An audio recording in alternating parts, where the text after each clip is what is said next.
RMC Politique, Le journal du off. C'est votre rendez-vous politique, le journal du off, tous les matins 5h36, les infos, les coulisses, les indiscrétions.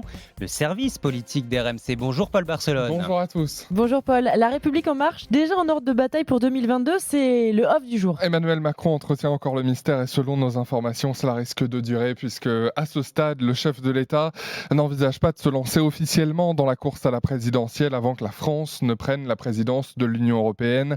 Ce sera le 1er janvier prochain. En attendant, la majorité est chargée d'occuper le terrain pour défendre le bilan du quinquennat. 1 million d'exemplaires du premier tract de campagne intitulé Depuis 2017, 5 ans de plus pour les Français. On en a parlé ici cette semaine, sera distribué dès ce week-end.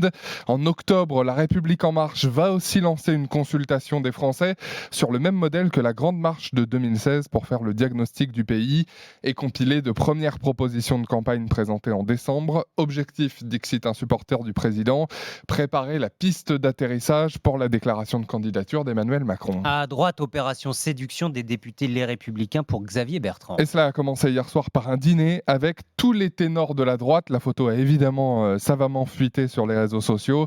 Verre de vin rouge à la main, Xavier Bertrand, Valérie Pécresse, Laurent Wauquiez, il ne manquait personne.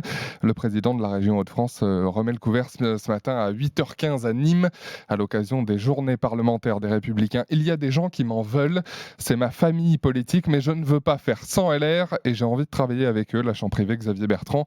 Voilà qui ressemble bien à une main tendue. Éric Zemmour, lui, se prend pour le Donald Trump français en couverture de son dernier livre. Éric Zemmour, bras croisés, costume bleu marine devant un drapeau français, un peu comme Donald Trump, en couverture de son livre programme paru en 2016. Alors j'ai pu en lire les bonnes feuilles.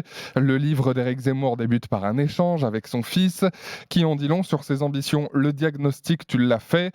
Maintenant, il faut agir pour le pays. Alors toutes les obsessions d'Éric Zemmour sont bien là. L'islam, l'immigration. Il décrit par exemple la Seine-Saint-Denis comme un endroit où la plupart des cafés sont réservés aux hommes par une loi non écrite. Entre deux propositions comme la fin du regroupement familial et la suppression du droit du sol, le polémiste égratigne l'un de ses potentiels futurs rivaux, Emmanuel Macron.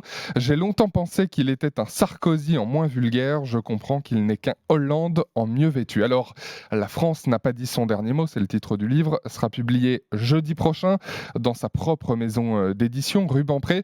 Mais déjà, Éric Zemmour a commencé à livrer lui-même son ouvrage à quelques journalistes, triés sur le volet évidemment. Et puis eux ne jouent pas les livreurs, mais plutôt les attachés de presse. Une poignée de maires de gauche, tous soutiens d'Anne Hidalgo constitué.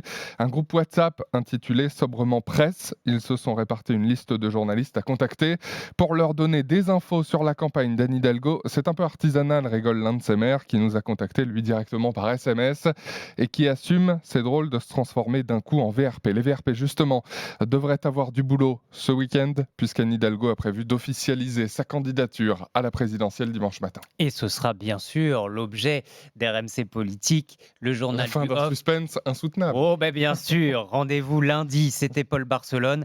Tout ça est à retrouver sur rmc.fr comme tous les matins.